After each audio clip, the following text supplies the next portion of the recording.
He was just walking his dog. But when the head of the HOA saw him, everything changed. Accusations, lies. A 911 call meant to humiliate. What she didn't know. The truth was on his side, and her cruelty was about to backfire in the most unexpected way. What started as a peaceful afternoon turned into a moment that would shake the whole neighborhood. And when the cops arrived, she ended up in cuffs. The late afternoon sun hung low over Utrecht, casting golden streaks across the orderly rows of brick houses in the Ondiep neighborhood. Kurt Jackson, a tall black man with a calm demeanor and a neatly trimmed beard, strolled down the sidewalk with Max, his German shepherd, trotting faithfully at his side. Max's ears twitched at the sound of distant bicycles whirring along the nearby canal path, but he stayed close, his leash loose in Kurt's hand. It was their usual routine. 30 minutes of fresh air after Kurt's long shift as a software engineer at a tech firm downtown. The quiet streets, lined with tulip boxes and trimmed hedges, usually offered a peaceful escape. Kurt had lived in Ondiep for 2 years, drawn to its affordable homes and proximity to the city center. A transplant from Chicago, he'd moved to the Netherlands for work, embracing the slower pace and the promise of a fresh start. Max, his loyal companion of 5 years, had made the journey with him. The neighborhood wasn't perfect. There were whispers about his presence from the start, but most folks kept to themselves. Most, that is, except Karen Vandermeer. Karen, a wiry woman in her late 50s with a peroxide blonde bob and a perpetual scowl, was the self-appointed queen of the Ondiep Homeowners Association. Known for her clipboard-wielding crusades against untrimmed lawns and unsanctioned garden gnomes, she had a reputation for picking fights with anyone who didn't fit her narrow vision of proper residence. Kurt had been on her radar since day one. Too tall, too black, too American, and in her mind, too other for her pristine Dutch suburb. That afternoon, as Kurt and Max rounded the corner onto Leicesterstraat, Karen emerged from her front yard like a hawk spotting prey. She clutched a plastic bag in one hand and her phone in the other, her lips pursed into a thin line. Max paused to sniff a lamppost, and Kurt gave him a gentle tug to keep moving. That's when Karen struck. "Hey, you!" Her voice sliced through the stillness, sharp and accusing. "I saw that dog of yours leave a mess back there and you didn't pick it up." Kurt stopped, turning slowly to face her. He adjusted his glasses and kept his tone even. "Afternoon, Karen. Max didn't do anything. I've got bags right here." He patted his jacket pocket, where a roll of biodegradable poop bags peeked out. "We're good." Karen's eyes narrowed, her face flushing pink. "Don't lie to me. I've been watching you. People like you think you can just waltz in here and ruin our neighborhood. You don't belong here." Kurt sighed inwardly. He'd heard this before, not always so blatant, but the undertone was familiar. He'd dealt with Karens back in Chicago, and now here, halfway across the world, the script felt the same. "Karen, I've lived here 2 years. I pay my taxes, mow my lawn, and clean up after my dog. Let's not do this today."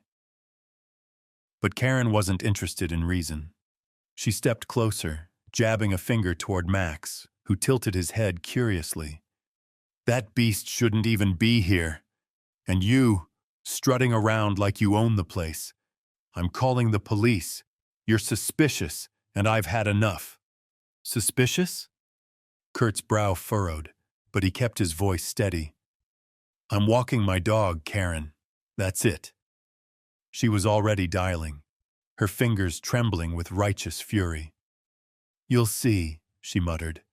"They'll sort you out." Minutes later, a police van rolled up, its blue lights flashing lazily against the brick facades. Two officers stepped out, a stocky man with a buzz cut and a younger woman with a no-nonsense braid. Kurt stood still, hands visible, Max sitting obediently at his feet. He'd been through this dance before, in another country, under harsher lights. He knew the drill. Stay calm. Don't escalate. Karen launched into her tirade before the officers could speak. This man's been loitering, letting his dog foul the street. He's dangerous. I don't feel safe with him around. Do something. The male officer, Officer De Vries, raised a hand to quiet her. Ma'am, slow down. Sir, can you tell us your side? Kurt nodded, his voice measured. I'm Kurt Jackson. I live 3 streets over. I was walking Max here when she started yelling about dog mess that didn't happen. I've got bags and I always clean up. That's the truth. The female officer, Officer Jansen, knelt to inspect the sidewalk, then glanced at Max, who wagged his tail. No mess here, she said, standing. Looks clean to me. Karen's face twisted. You're taking his side? He's lying. He's a threat. Then, in a flash of rage, she lunged forward and kicked Max hard in the ribs. The dog yelped, stumbling back, and Kurt instinctively stepped between them, his hands up, but his eyes blazing. Enough! Officer De Vries barked, grabbing Karen's arm as she reared back for another swing. Ma'am, you don't touch the animal or anyone. Step back now. Karen froze, her bravado crumbling as the reality hit. Officer Jansen was already on her radio, calling for backup. We've got an assault on an animal and a false report, she said crisply. Suspects in custody. Kurt crouched beside Max, running a hand over his flank. You okay, boy? Max licked his hand, tail wagging weakly. The officers watched, their expressions hardening as they turned to Karen. You're coming with us, De Vries said, cuffing her wrists as she sputtered protests. Filing a false report and animal cruelty don't sit well here. As the van pulled away with a shrieking Karen in the back, neighbors peeked from windows and porches, drawn by the commotion. Kurt stood. Max pressed against his leg and took a deep breath. He hadn't wanted this. Not the drama, not the spotlight. But as the sun dipped below the rooftops, he felt the weight of eyes on him, some curious, some ashamed, and a few maybe starting to see. The next morning, Kurt woke to the sound of Max whining softly by the bedroom door. The German shepherd's ribs were tender from Karen's kick, but a late-night vet visit had confirmed no lasting damage, just bruising and a need for rest. Kurt rubbed sleep from his eyes, replaying the previous day's chaos. He'd stayed up late, drafting an email to his boss requesting a work-from-home day. The last thing he wanted was to face the world, or the neighbors, before the dust settled. But Ondiep wasn't waiting. By 8 a.m., Kurt's phone buzzed with texts from Jasper, a lanky Dutch neighbor 2 houses down, who'd always been friendly over their shared love of craft beer. Mate, you okay? Saw the police van last night. Karen's lost it. Another message followed. People are talking. Check the neighborhood app. Kurt groaned, sipping his coffee as he opened the Ondiep Residence app. The usually mundane feed, lost cats, parking gripes, was ablaze. Karen Vandermeer arrested! One post screamed, pinned by the HOA's vice chair, Liesbeth, a quiet woman Kurt barely knew. Below it, a flood of comments. About time. She's been a tyrant. What happened? Someone had uploaded a blurry photo of the police van, Karen's blonde head visible through the window. Then, buried deeper, a comment from an anonymous account. Good riddance to her and that black guy. Both trouble. Kurt's stomach tightened. He scrolled further, finding a reply from Jasper. Shut up, coward. Kurt's one of us. Karen's the problem. A few likes trickled in. Then a longer post from an older resident. Mevru Bakr. I've lived here 40 years. Never seen such nonsense. That poor man and his dog didn't deserve this. He set the phone down, scratching Max behind the ears. Looks like we're famous, buddy. Max thumped his tail, oblivious to the storm brewing outside. By noon, the story had legs. A local news site, De Utrechtse Courant, ran a brief article. HOA chair arrested after dog assault. False police report.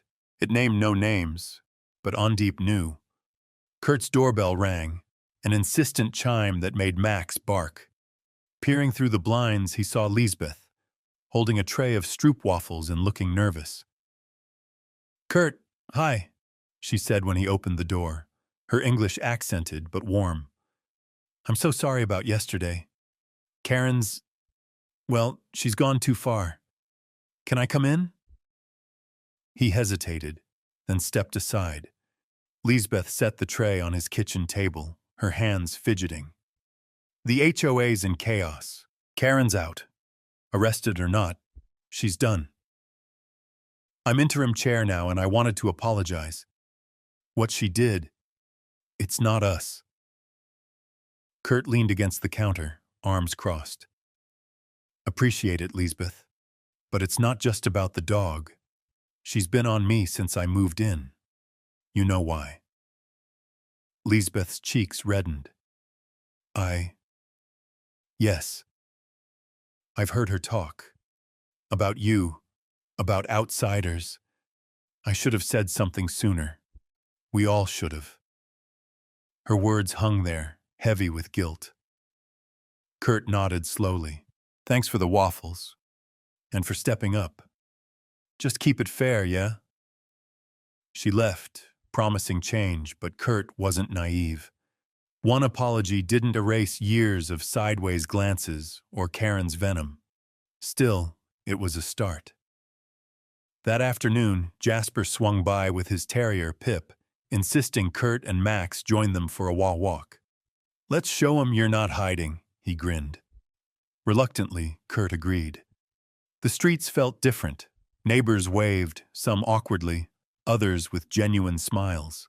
A teenage girl on a bike slowed down, calling out, "Sorry about that crazy lady."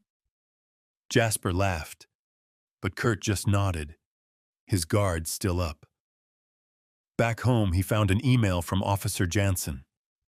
Karen faced charges: animal cruelty, false reporting, a fine and possible community service. No jail time, but her reign was over. The police had dashcam footage of her kick, Lisbeth confirmed later. It was airtight. Justice, quiet and procedural, had landed. Yet the anonymous app comment gnawed at him. Racism didn't vanish with one arrest. It festered, subtle and stubborn, even in a place as polite as Utrecht. Over the next week, Ondiep shifted. Lisbeth called an emergency HOA meeting at the community center, a squat building by the canal. Kurt wasn't planning to go. Max needed him, and crowds weren't his thing. But Jasper dragged him along. "You're part of this now," he said. "They need to see you."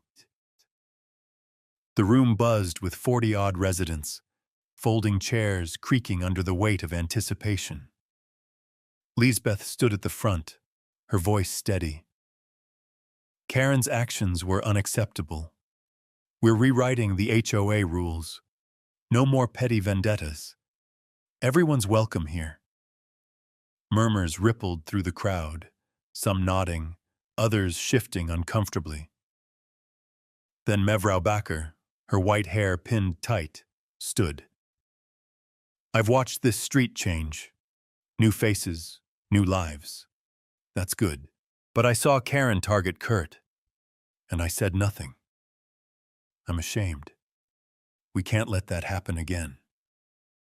A man in the back, Henk, a gruff mechanic, snorted. "She was a pain, sure, but he's still different. Doesn't mean it's racism." A few heads turned, tension spiking. Jasper shot up. "Hank, come off it." She called him dangerous for walking his dog. "You'd call that fair if it was me?" Hank shrugged, but the room tilted against him. A young mother, Aisha, spoke next. "I'm Moroccan. Karen fined me for loud music my kids never played. It's not just Kurt." The confessions snowballed. Small slights, coded words, all laid bare. Kurt stayed quiet, Max at his feet, until Lisbeth looked his way. "Kurt, anything to say?" He stood, feeling every eye.